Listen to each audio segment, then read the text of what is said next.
We're getting nowhere. We should just call it a night. We didn't account for the irregularities. We did. No, we didn't. It's right here. We just missed it. If we carry the 4 and use the matrix from our early rendition of that decimal, and we group these together And apply the principle of the cinematic radian, it equals.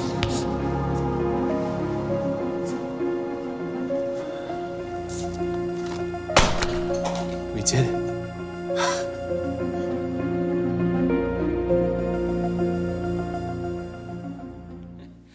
Well, again, good morning and welcome to Grumlaw. We are so excited that all of you are here today as we continue in a series, as you can see, that we are having a ton of fun with here during the month of July called At the Movies. And what At the Movies is all about, it's about taking a look at some of our favorite films and hopefully bringing them to life in a way that maybe you have never experienced before. Now, if you're anything like me, I don't watch movies. I don't go to the movies to try to find like some deep and more meaningful purpose for my life. I go to the movies for one reason, and it's quite simple: to be entertained. In fact, when the movie award season kind of comes around that one time a year, and I hear about the movies that have been nominated, in most cases, I've literally never even heard of them before. And so I might get curious, and I'll jump on YouTube and maybe watch a couple of the trailers. Maybe I'll even be so bold and courageous as to actually rent and watch one of these movies. And just about every single time when I get done watching one of these movies, I have the exact same thought that goes through my head. Who in the heck actually liked that? You're telling me that people watched that movie and were actually entertained? That was not entertaining, it was painful, or maybe I'm just dense and it's just like over my head. I'd like to see, as a bit of a side note here, I'd like to see an award show where a movie like, you guys remember The Mighty Ducks?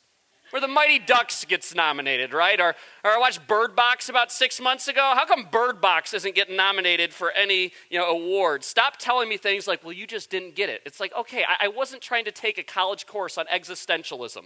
I was trying to stare at a glowing rectangle for roughly 90 minutes and just be entertained. And I don't think I'm actually alone in this. I think some of you probably share in that sentiment, which is why I think we appreciate films like this. So if you're here last week, we touched on the movie Hacksaw Ridge, and today we are on to Anchorman, ever so slightly different ends of the spectrum. Now, one of the biggest pieces of pushback that I hear and that I get from people, going to church or becoming a Christian or following Jesus is that following Jesus is all about rules and it's all about restrictions, that you get Jesus in your life, suddenly your life is going to feel really, really constrained. You're not going to be able to watch movies like that anymore. You're not going to be able to listen to that music anymore. You're not going to be able to watch those shows anymore. Not going to be able to hang out with those people anymore. You're not going to be able to participate in those activities anymore. You get it. That basically becoming a Christian means no more fun. That once you become a Christian, fun is just kind of officially out of your life. Now, I've kind of lived on both ends of those spectrum, a life where Jesus really wasn't much a part of my life, and now obviously a life where Jesus is a part of my life. And that truly could not be further from the truth. The reality is that Jesus longs for every single person in this room to have the most fulfilling, purpose-filled, joy-filled life imaginable. And in this book that we refer to as the Bible, and we talk about it an awful lot here on Sunday mornings, it's filled with these really practical teachings and insights and commands and recommendations that have been preserved for us for thousands of years in order to accomplish just that. That if we would just listen to this stuff, if we would just put this stuff into place in our own lives, Christian or not, our lives and the lives around us would be so much better. In fact, and I know this is never actually going to happen, that this is a pipe dream, but if just our country, if just the United States was to embrace everything within the pages of a Bible for like a 48-hour period, for just a weekend, that there would be a complete cultural revolution in every positive sense of the word. Our world, not even the United States, but our world would be completely transformed. But the problem is that so much of what the Bible pushes for and so much of what the Bible advocates is counterculture. And the thinking goes like this, and keep in mind that this certainly isn't a Christian thing. This is just a human being. This is a people thing. That, we'll go to the next slide. If everyone's doing it, then it's okay. And if we do it more often, the guilt just kind of goes away. Y'all should be excited about that. I made it rhyme for you. It's very easy. If everyone's doing it, and we convince ourselves of this from time to time, right? Everybody's doing it. then it just kind of becomes okay. And the more often we do that, whatever that happens to be for you, the guilt just kind of goes away. The guilt just kind of begins to dissipate. And every single one of you, Christian or not, know exactly what I'm talking about here because we have all experienced this many, many times throughout our lives. Can you all go maybe a little bit back in time with me and remember maybe the first time that you heard language like that? Like maybe the first time actually that you heard that word, I mean, the king of all inappropriate words, the F word. And in that moment, just the shock and horror that went through your system. For me, that was somewhere, in elementary school. And everything inside of me was going, I mean, it was just like, you have got to be kidding me. I can't believe that people actually say these things. And even though you maybe try to play it cool on the outside and the inside, everything inside of you is saying, I can't believe that. I mean, that is the worst thing that you have ever heard in your life.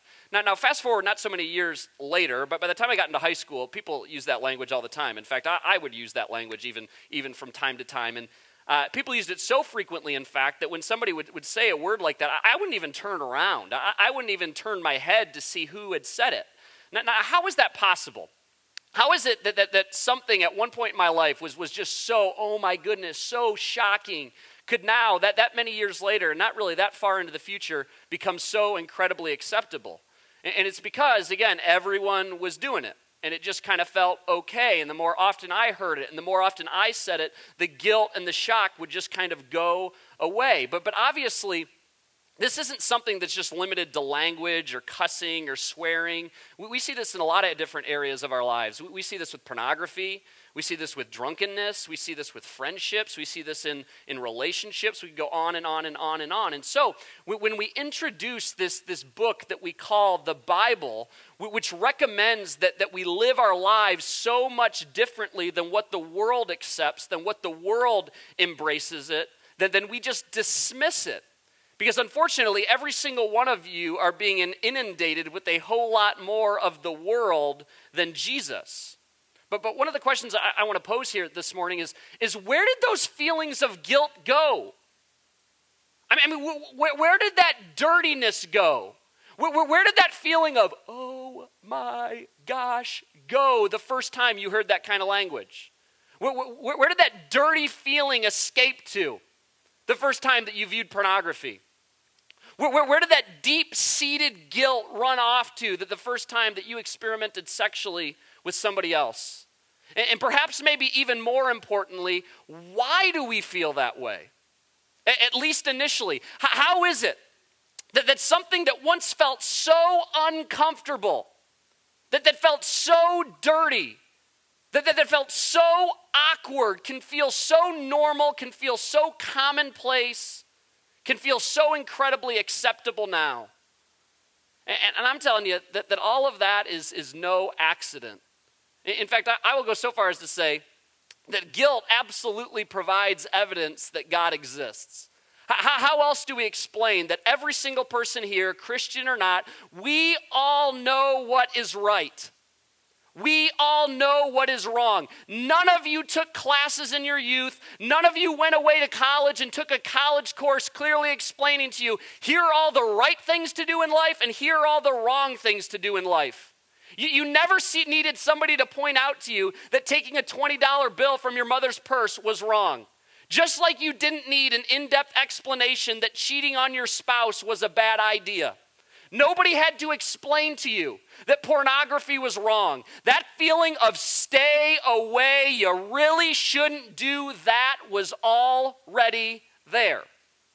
Now, this isn't a new thought. I haven't stumbled into anything new. In fact, a couple thousand years ago, a guy by the name of Paul, who wrote better than half of the New Testament, the second half of this book that we call the Bible, he speaks directly to this in a letter that is titled Romans, because he is writing to the early Christians that were living in Rome. And right there in Romans, it says this: even Gentiles. Now, for those of you that aren't familiar with this, a Gentile simply means a non-Jew. And so by definition, I would guess that just about every single person in this room actually happens to be a Gentile. He says even Gentiles who do not have God's written law show that they know his law when they just kind of instinctively obey it, even without having heard it. Now, to give you a little bit of context here, what's going on is Paul was living in a culture where the predominant religion was Judaism. Lots and lots of Jewish people around him, but there were also, as it says there, the Gentiles, non-Jews.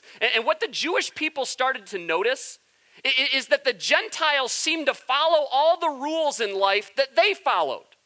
And that was confusing for the Jewish people because the Jewish people in their Jewish Bible, there are 613 laws outlined in there. 613 do's and don'ts, and they followed them to a T. If you were a good Jewish man, if you were a good Jewish woman, you worked very, very hard to make sure that you followed those 613 rules. And they're looking around at the Gentiles, the non-Jews around them, going, what in the heck?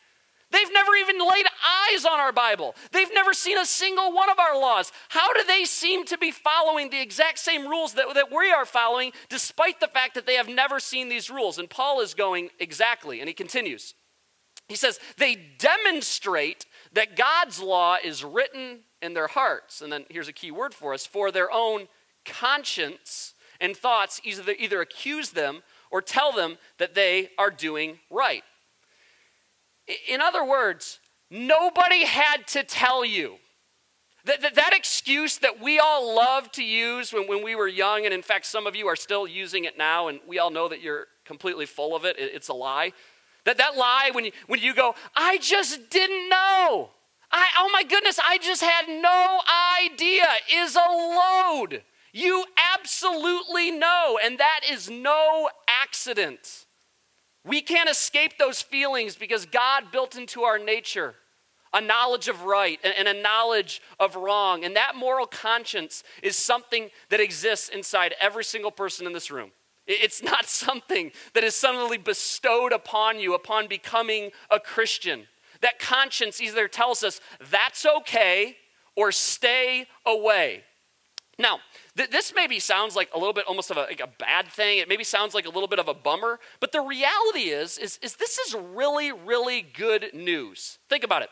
We have a God that cares so much about literally every single person in this room, every person on the planet, that he built inside of us this intuitive thing that is meant to steer us away from those things that are ultimately going to harm us and towards those things that will ultimately be beneficial for us. And why would he do that? Because again, he is for you. He has your best interest in mind. I think it's pretty amazing. It's like this little piece of God that is built inside every single one of us in one moment telling us you should definitely go do that. That is a great idea. And in the next moment tapping us on the shoulder, grabbing us maybe in some cases by the back of the neck going, I probably wouldn't do that. That's a pretty terrible idea. It maybe doesn't seem like a big deal now, but I'm telling you down the road, it's going to lead to regret. Isn't that amazing? That we never have to actually be blindsided by situations. Can you imagine, seriously, think about this. Can you imagine a life where you truly had zero inclination towards what was right and what was wrong? And out of nowhere, you would be hit with these feelings of guilt, and you genuinely had no idea it was coming? That the only way to figure this out was just trial and error? Can you imagine how rough life would be? And the best part is this thing that we all refer to as our conscience, it never steers us wrong. Think about it.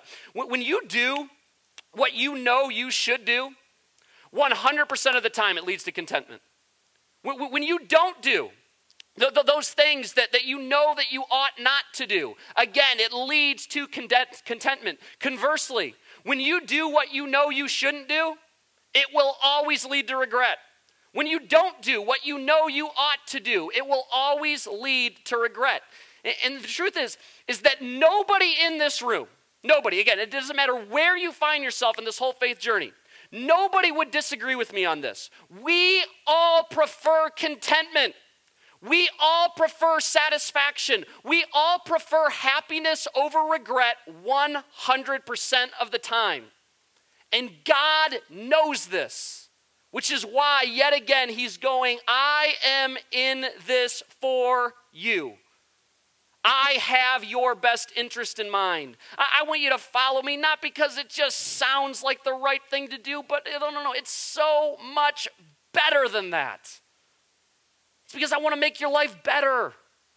I want to make you better at life. He can peer into our futures and see. He knows that the best possible way for us to live our lives is one that is in relationship with him.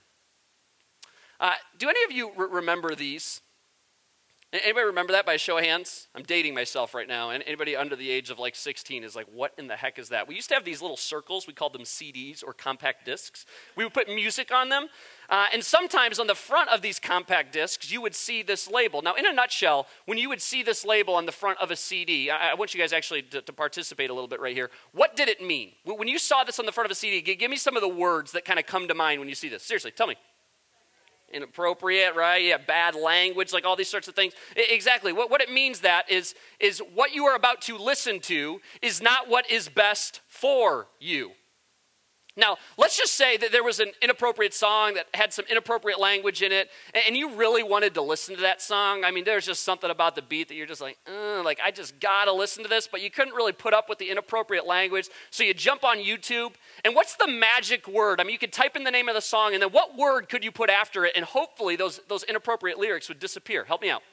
Clean, right? You type in clean. Now, conversely, let's say that you like really wanted that language. You're like, no, man, I just love it. Like, I can't get enough of hearing just these F words and this talk. Like, I mean, this is just my thing. What word would you type in then to make sure you got the inappropriate version?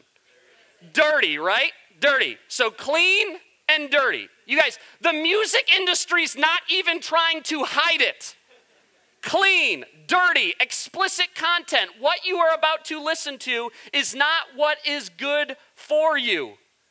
But this isn't obviously exclusive to music, right? We see this in movies. There's a whole rating system, and it's actually gotten even more detailed now, right? It gives you that little box, and it tells you exactly why it's rated the way that it is. When you start a television show, that little box appears in the upper left-hand corner of your screen, alerting you as to the level of appropriateness of what you are about to consume. And this is really great, because for all of you that have destroyed your built-in conscience, you know, the one that God actually gave you, but you've just completely, repeatedly ignored it and thus pulverized it. Even our depraved and moralist world is trying to toss you a bone here and there. Explicit content, R-rated, TVMA. This is not going to be good for you. Now, I suspect that this is probably the point of the message where people will start to get a little bit uncomfortable and perhaps even a little bit defensive. And I will go maybe a little bit farther and say that maybe the worst offenders in the room are the people that happen to call themselves Christians, including myself. Because we, as devoted Jesus followers, we don't do things like get drunk. We try to avoid blatant sin like pornography and cheating on our spouses and going to strip clubs and using foul language and using inappropriate language and telling crass jokes and sleeping with our significant other before marriage and on and on and on. But you know the kind of stuff that we don't really like talking about? Or we like kind of turning a blind eye to, and we like telling ourselves it's just not a big deal. It doesn't really affect me. It's what we consume. Oh, my word. Now, this might just be a me thing, but I doubt it. If I would go home tonight and, you know, let's say the whole family got kind of into bed early, you know, my wife and kids got into bed, a couple of girls that live with us, you know, they got into bed, and I just had the living room to myself, and, you know, I pull out my laptop about 10 o'clock and opened it up, and I felt this temptation, and I watched pornography. I would feel so guilty. I mean, it would be just this feeling. I would be so mad at myself. I wouldn't be able to fall asleep. I would wake up the next morning. It's all I would be thinking about. I mean, it would just, oh my goodness, it would completely consume me. But it's more possible that I might go home tonight, watch a movie like Anchorman that has more cursing than you can count. I mean, you know how hard it was to find 3 clips out of that movie? Celebrates money, lust, murder, drugs, and all other forms of debauchery, and I would go to sleep with a completely clear conscience. In fact, the next morning, I might wake up, and on my drive into work, I might call one of my Christian friends and be like, hey, I'm telling you, when's the last time you watched Anchorman? It's out of control. It's so funny, and we start reciting the scenes back and forth. We're having a good old time, and then he recommends some filth for me to watch. And then we're chuckling as we hang up the phone, and then I crank back up the Kendrick Lamar record. But don't worry, calm down. It doesn't affect me. It doesn't affect me. And that might even be up for debate, whether it actually affects us or not. But are we sure? Come on. Are we sure we're asking the right question? Are we sure that we haven't set the bar quite high enough? Are we sure that the question should be, does it affect me? Whatever the heck that actually means. Or as men and women who are set apart. As people who are sons and daughters of the Most High God. People that have such tremendous value in God's eyes that he sent his one and his only son to die for us. So that we could be ransomed, so that we could be saved. As people that God loves so much that he said, rather than just letting us destroy ourselves through our own actions, through our own sin, through our own mistakes, he sought for a way for us to still be made right with him. A God that loves us so much that he actively looks for ways to be brought back to him. A God that genuinely wants what is best for us. With all of that in mind, are we sure? The question we should be asking is, does it affect me? Or maybe should we flip this a little bit and ask, does this honor God? Growing up, and I've shared a little bit about my time in high school, wasn't exactly making wise decisions, and my parents were certainly not unaware of that. They probably didn't know the extent. And frequently on Friday and Saturday nights, I would ask them to do random things, with friends. And my dad, probably suspecting that it was going to lead to something worse or knew that I was just flat out lying to me, he would sometimes kind of, sit there and look at me and think for a second. And then one of his common questions that he would look back to me and pose would be, what would Jesus do? And I'm telling you, I hated it when he asked that question. It drove me nuts. I wanted to punch him when he asked the question. Now, reflecting back on that all these years later, that the reason that I despise that question so much, the reason that it irritated me so much is because I knew what the answer was.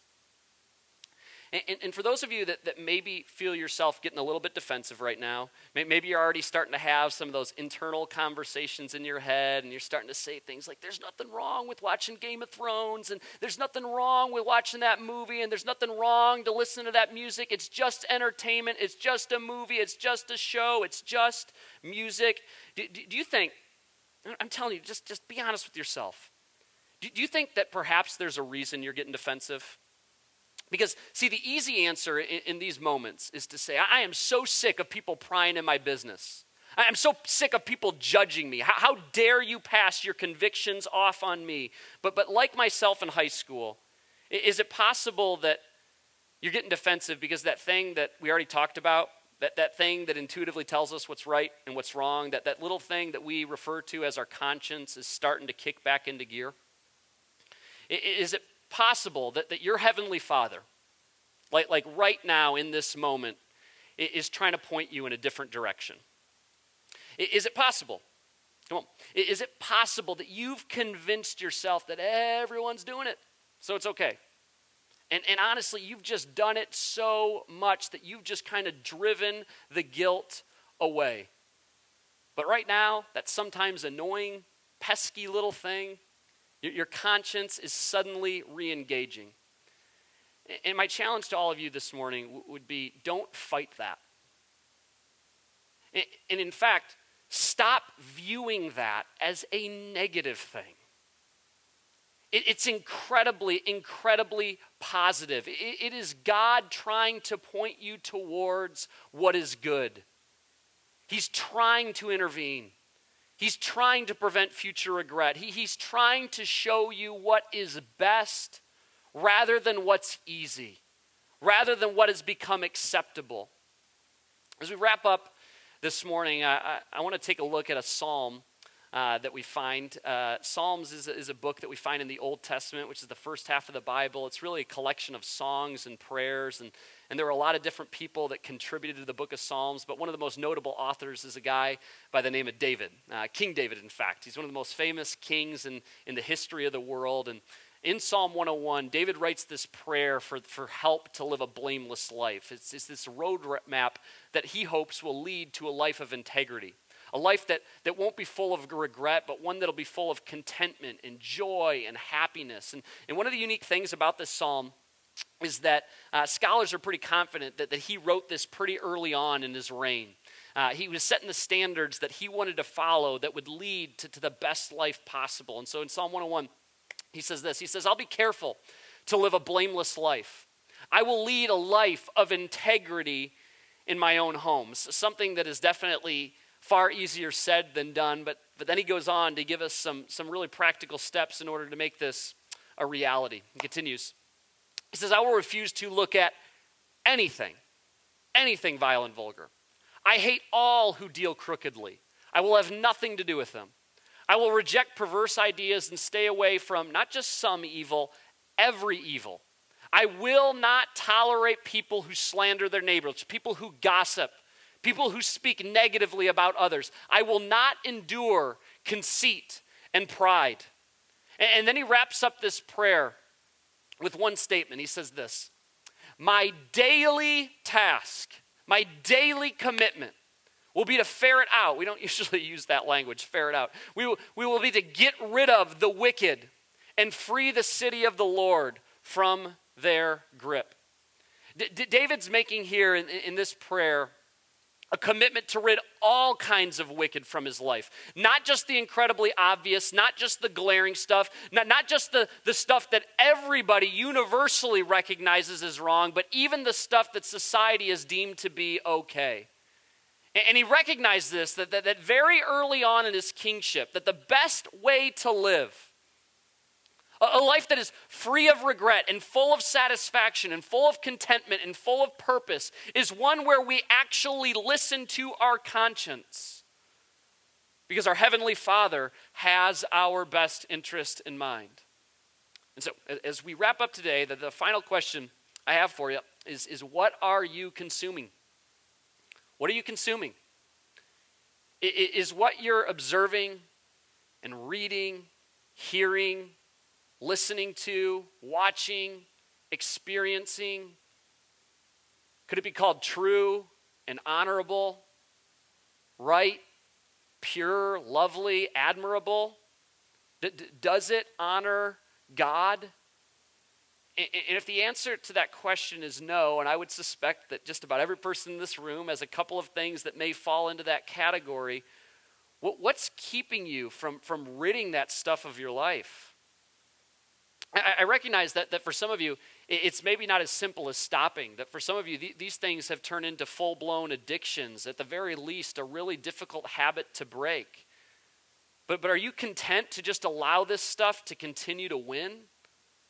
Or are you willing to take drastic action? Or are you content with living the rest of your life doing things that you know 100% would disappoint your Creator? I want to make this really clear today. I'm not on a soapbox here. I am not perfect in this area. When I give these talks, it is so incredibly convicting for me. I'm like, God, if you want me to say that, that means I got to stop watching this. If you want me to say that, I'll be the biggest hypocrite on the planet if I don't start turning that off. My wife and I, over the last couple of years, we have turned off more movies than we probably watched. We get 10, 15 minutes into it, and then we're both kind of doing that dance on the couch where we're shooting looks like, are they noticing this? Are they noticing this? And then we're like, we got to turn this off, right? Right. And we just turn it off. Why not let today be the day that you take real action? You move out of your girlfriend's, you move out of your boyfriend's place. You finally, and we've talked about this so much, you have finally put filters on all of your electronic devices. Some of you, you'd be wise to cancel your Netflix account. Some of you, you'd be even wiser to stop spending time with certain people. You start applying for that new job. You start letting God direct your life, and you see what happens. See that your Creator does indeed have your best interest in mind, that He does indeed want your life to be better. Again, David says, I will be careful to live a blameless life. I will lead a life of integrity in my own home. I know I say these kind of things a lot, but can you imagine Seriously, can you imagine if just the Christians took this seriously? If just the Jesus followers in this room took this seriously? We did a whole series in it a while back called Radical. If you haven't listened to it, I really recommend you go back and listen to it. The reason that Christianity and the local church has become so incredibly unattractive is because most of us are living our lives just as everyone around us does, with a little bit of Jesus sprinkled in. With an hour of Sunday mornings of Jesus kind of trickled in to our lives. And it's not attractive to anyone. When we live a life like this, that is truly blameless, that is set apart, it is compelling. People want to know more. We can recapture this. It's hard because of the society that we live in. Are we content, again, just living through life, just going, okay, yeah, maybe, okay, does it affect me, or does this honor God? And recognize, again, it's not about God putting restrictions on your life. No. He has something better for us. He has your best interest in mind.